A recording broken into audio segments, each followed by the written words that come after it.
بسم اللہ الرحمن الرحیم. السلام علیکم. اچھا، ہم نے تھیفٹ پڑھ لیا, ہم نے رابری پڑھ لی. یہ پڑھنا کیوں ضروری تھا؟ تھیفٹ پڑھ لیا اور ایکسٹورشن پڑھ لی. یہ پڑھنا اس وجہ سے ضروری تھا کہ اب ہم رابری اینڈ ڈیکوئٹی پڑھنے والے ہیں.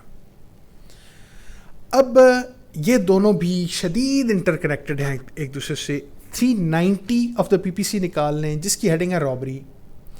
اب آپ کو وہ سمجھ آ جائے گا کہ اس سے پہلے آپ کو وہ دونوں ٹاپکس پڑھنا کیوں ضروری تھا. 390 میں وہ یہ بتاتا ہے کہ in all robbery there are either theft or extortion. یا تو تھیفٹ ہے یا ایکسٹورشن ہے ہر رابری میں. ٹھیک, اب اس کی اگلی ہیڈنگ یہ ہے کہ when theft is robbery. Theft is robbery if in order to committing of the theft. اب آپ نے یہ دیکھا کہ theft میں آپ نے چپ کر کے چیز نکال لی تھی. رابری میں آپ نے ایکسٹورشن میں آپ نے دھمکی دی تھی, تیری ایسی میں یا تیری ٹانگیں توڑ دوں گا یا جان سے مار دوں گا یا میں تجھ پر الزام لگاؤں گا, ایسی باتیں کی تھی, لیکن پراپرٹی نہیں لی تھی. ایسا ہی ہے, تھیفٹ میں پراپرٹی لی تھی, بڑھ کے نہیں ماری تھی. ایکسٹورشن میں بڑھ کے ماری تھی, پراپرٹی نہیں لی تھی. ایسا ہی ہے نا.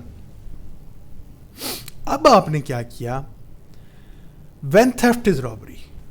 کون سا تھیفٹ یا تھیفٹ کب رابری بن جاتا ہے؟ Theft is robbery if in order to the committing of the theft.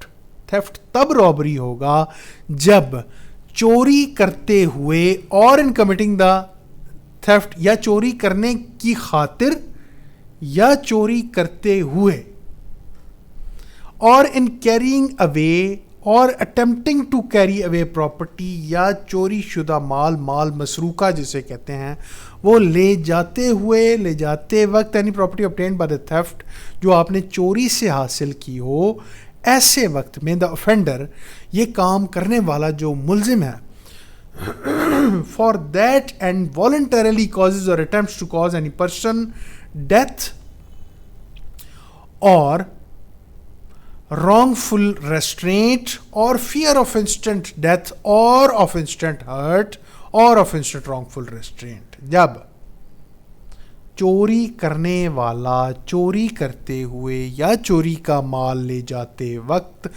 از خود یا تو کسی کو جان سے مار ڈالتا ہے یا جان سے مار ڈالنے کی کوشش کرتا ہے, یا ضرب شدید دیتا ہے یا ضرب شدید دینے کی کوشش کرتا ہے, یا غلط طریقے سے اس کو بندی بنا لیتا ہے, اس کو قیدی بنا لیتا ہے, اور فیئر آف انسٹنٹ ڈیتھ اور انسٹنٹ ہرٹ اور آف انسٹنٹ رانگفل ریسٹرینٹ یا ان چیزوں کا خوف مبتلا کر دیتا ہے, اس میں خوف میں مبتلا اس بندے کو کر دیتا ہے جس کی وہ پراپرٹی ہے, یا کسی بھی بندے کو, کہ اگر تو ہلا, چوری کر رہے ہیں ہم, جس گھر میں چوری کر رہے ہیں اس کے لوگ جاگ گئے, اب ہم مجبور ہیں تیری ایسی کی تیسی, اگر تو بولا بابو تجھے جان سے مار دوں گا, یہ جیسے آپ عموماً نیوز وغیرہ میں سنتے ہیں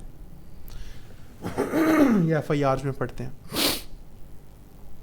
ٹھیک, تو ایسی چوری جب اس کے ساتھ دھمکی مل جائے گی یا ایسا اوفینس مل جائے گا تو وہ رابری بن جائے گی. ٹھیک ہے, دو چیزیں ہیں یہ کیمیکلی آپ یوں سمجھیں گے, جب ایک دوسرے سے ملیں گی نا تو یہ رابری بنے گی. تھیفٹ میں جب ایکسٹورشن ایڈ ہوگی تو یہ رابری بن جائے گی. اسی طرح ایکسٹورشن کرتے کرتے جب ساتھ اس کا مال بھی لے جائیں گے, پہلے تو آئے تھے بڑھ کے مارنے, وہ بیچارہ چپ کر کے سنتا رہا, اچھا آپ نے کہا لے بھائی یہ تھا میرا پیر جل گیا, چلو اب اس کی پراپرٹی بھی لے اڑے. اب when extortion is robbery. Extortion is robbery if the offender at the time of committing the extortion in the presence of the person put in fear, اسی بندے کو جس کو یہ خوف میں مبتلا کر رہا ہے, and commits the extortion by putting that person in fear of instant death or of instant hurt or of instant wrongful restraint to that person, اور اس کو یہ اس خوف میں مبتلا کر رہا ہے کہ میں تجھے یا تو جان سے مار ڈالوں گا یا فوراً ضرب دوں گا یا پھر میں تجھے فوراً قیدی کر لوں گا ٹو دیٹ پرسن اور ٹو سم ادر پرسن, یا کسی دوسرے شخص کو اس طرح سے میں جان سے ماروں گا, ہرٹ دوں گا یا قید کروں گا. And by putting in fear induces the person so put in fear then and there to deliver up thing extorted اور دے چھڑ, یہ جو تو پراپرٹی ہے نا تیرے پاس جس کے لیے میں تجھے خوفزدہ اللہ نکال ادھر دے مجھے. ٹھیک, تو یہ ایکسٹورشن نری ایکسٹورشن نہیں رہی, اب یہ رابری ہو گئی. ٹھیک, explanation, the offender is said to be present if he is sufficiently near to put the other person in fear of instant death or of instant hurt or of instant wrongful restraint. اگر وہ اتنا قریب ہو, یہ آپ کب کہیں گے کہ offender present ہے؟ جب وہ اتنا قریب ہے آپ کے کہ واقعی وہ اس پوزیشن میں ہے کہ آپ کو جان سے مار سکتا ہے, آپ کو ہرٹ کر سکتا ہے یا آپ کو رانگ فلی ریسٹرینٹ کر سکتا ہے. تو اگر وہ اتنا قریب ہے تو یہی سمجھا جائے گا کہ بھائی ہاں واقعی. ٹھیک, کلیئر ہو گئی یہ بات. اچھا, اب ڈیکوائٹی کیا ہے؟ آپ کو رابری کی مکمل سمجھ آ گئی؟ گڈ. اب section 391 ڈیکوائٹی, when 5 or more persons conjointly commit or attempt to commit a robbery. یہی جو چیز آپ نے اوپر پڑھی, جب 5 یا 5 سے زیادہ لوگ مل کر یہ والی کاروائی سر انجام دیں گے, یہ کارستانی, یہ کارنامہ انہوں نے سر انجام دیا, اور where the whole number of persons conjointly committing or attempting to commit a robbery, یا ان کا جو ہول نمبر ہے, ان کو پلان آؤٹ کرنے والا, ان کو ایسوسیٹ کرنے والا, ان کو ابیٹ کرنے والا, وہ 5 یا 5 سے زیادہ ہوگا. And persons present and adding such commission, جو پریزنٹ ہیں بندے وہ اور جو امداد فراہم کر رہے ہیں وہ, سچ کمیشن اور اٹمپٹ اماؤنٹ ٹو 5 اور مور, یہ بندے 5 یا 5 سے زیادہ بن رہے ہیں. تو ایسے میں وہ, جیسے آپ نے انلافل اسمبلی پڑھا تھا, تو ایسی صورت میں ایوری پرسن شو کمٹنگ, اٹمپٹنگ اور ایڈنگ, جو کمٹ کر رہا ہے, جو اٹمپٹ کر رہا ہے یا جو ایڈ کر رہا ہے, سیٹ ٹو کمٹ ڈیکوائٹی, ڈکیتی کی واردات, یہ وہ ہے. تو کہا یہ جائے گا کہ ان میں سے ہر شخص نے وہی ڈیکوائٹی کمٹ کی ہے. ٹھیک, اب 392 کے پرچے آپ نے عموماً سنا ہوگا. 392 punishment for robbery. Whoever commits robbery shall be punished with rigorous imprisonment for a term which shall not be less than 3 years nor more than 10 years. کم از کم, یہ وہی بات, یہ لوور کیپ, کم از کم 3 سال تو ضرور اس بندے کو آپ سزا دیں گے.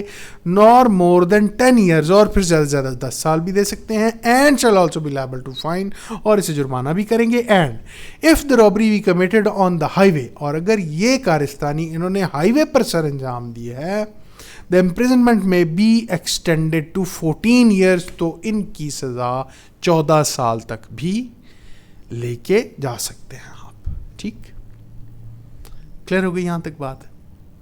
اب 393 section 393 of the P P C, attempt to commit robbery. whoever attempts to commit robbery shall be punished with rigorous imprisonment for a term which may extend to 7 years.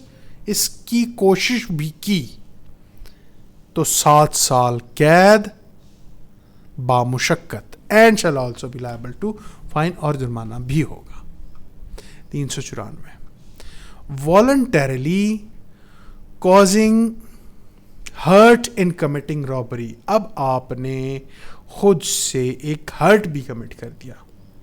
if any person in committing or attempting to commit robbery commit کر رہا ہے یا rabri commit کرنے کی کوشش میں voluntarily causes hurt such person and any other person jointly, تو ایسا شخص جس نے یہ ہرٹ کمٹ کیا ہے, یہ ہرٹ کاز کیا ہے, دوجن سٹ بھی مار گیا سامنے والے, and any other person conjointly concerned in committing or attempting to commit such robbery, وہ بندہ خود بھی اور اس کے ساتھ جڑے ہوئے تمام لوگ بھی, shall be punished with imprisonment for life, تا عمر قید رکھیں گے ہم. اور with rigorous imprisonment for a term which shall not be less than 4 years, یا پھر قید بامشقت دیں گے جو کم سے کم 4 سال نور مور دین 10 years, یا پھر زیادہ سے زیادہ 10 سال ہو سکتی ہے. And shall also be liable to fine, اور فائن بھی لگائیں گے. ٹھیک ہے. Section 395 punishment for dacoity. اب 395 کے بھی پرچے بڑے مشہور ہیں. whoever commits dacoity, وہ 5 یا 5 سے زیادہ لوگ, with imprisonment for life, تعمر قید, اور with rigorous imprisonment for a term which shall not be less than 4 years nor more than 10 years, یا 4 سے 10 سال تک کی قید بامشقت, and shall also be liable to fine, اور فائن بھی ہوگا. اور 396 ڈیکوئٹی ود مرڈر. اب آپ نے جو کارنامہ سر انجام دیا وہ یہ ہے کہ if anyone of 5 or more persons who are conjointly committing dacoity, 5 یا 5 سے زیادہ لوگ مل کر ڈکیتی کر رہے ہیں, commits murder, اور پھر کام یہ کرتے ہیں کہ بندہ بھی مار دیتے ہیں, if in so committing dacoity, every one of those persons shall be punished with death, سزائے موت دی جائے گی ان میں سے ہر بندے کو. اور امپریزنمنٹ فار لائف, یا پھر تعمر قید, اور rigorous imprisonment for a term which shall not be less than 4 years اور مور دین 10 years, پھر اسی طرح 4 سے 10 سال تک کی قید بامشقت, and shall also be liable to fine, اور ان پر جرمانہ بھی ہے. 397 رابری اور dacoity with attempt to cause death or grievous hurt. Rabri کی یا ڈیکوئٹی کی ساتھ میں یہ کوشش بھی کی کہ بندے کو جان سے مار ڈالیں. At the time of committing robbery اور ڈیکوئٹی دا offender uses any deadly weapon. اب آپ کے پاس اسلحہ بھی ہے, پستول بندوق بھی کو رکھی ہوئے جی, اور causes grievous hurt. آپ نے یا تو ڈیڈلی ویپن یوز کیا یا پھر گریوس ہرٹ کاز کر دیا, کسی کو ضرب شدید آپ نے مار دی, ٹو اینی پرسن, اور attempts to cause death or grievous hurt, یا اس کام کی کوشش کی آپ نے, to any person, the imprisonment with which such offender shall be punished shall not be less than 7 years, تو کم سے کم 7 سال کی سزا ضرور دی جائے گی. ٹھیک. 398 اب یہاں پر کیا آپ نے کیا, attempt to commit robbery or dacoity when armed with deadly weapon. If at the time of attempting to commit robbery or dacoity the offender is armed with deadly weapon, صرف carry کیا ہوا ہے, the imprisonment with which such offender shall be punished shall not be less than 7 years. تو 7 سال سے کم کی سزا نہیں دینی انہیں, زیادہ کی پھر دیکھ لو. ٹھیک. Section 399 making preparation to commit dacoity. آپ نے تیاری کی اگر ڈیکوئٹی کی, whoever makes any preparation for committing dacoity shall be punished with rigorous imprisonment for a term which may extend to 10 years and shall also be liable to fine. ایڈا تسی bank لوٹانے چل لے آئے, پتہ چل گیا اگر کہ آپ پریپیئر کر رہے تھے تو آپ کو 10 سال تک کی سزا اور جرمانہ بھی کیا جائے گا. اور اس سے اگلی بات section 400 punishment for belonging to gang of dacoits. اب ہوا یہ کہ آپ نے ایک ڈیکوئٹس کے گینگ کو جوائن کیا. whoever at the time after the passing of this act, یہ ایکٹ پاس ہونے کے بعد, shall belong to a gang of persons associated for the purpose of habitually committing dacoity, ایک ایسے گروہ کے ساتھ جس نے خود کو جوڑا جو کہ عادی مجرم ہے, ڈکیتیاں کرتا ہے, اس کے ساتھ یہ کریں گے کہ shall be punished with imprisonment for life, اس کو عمر قید دی جائے گی, اور with rigorous imprisonment for a term which may extend to 10 years, یا پھر 10 سال کی قید بامشقت, and shall also be liable to fine, اور اس کو فائن بھی ٹھوکا جائے گا. ٹھیک. کلیئر ہو گئی یہ بات. یہاں پر آ کر آپ کے 4 ٹاپکس کور ہو گئے, تھیفٹ, ایکسٹورشن, رابری اینڈ ڈیکوئٹی. ٹھیک ہے جی, آج کے لیے اتنا ہی, باقی انشاءاللہ اگلی کلاس میں. تھینک یو سو مچ جی, اللہ حافظ.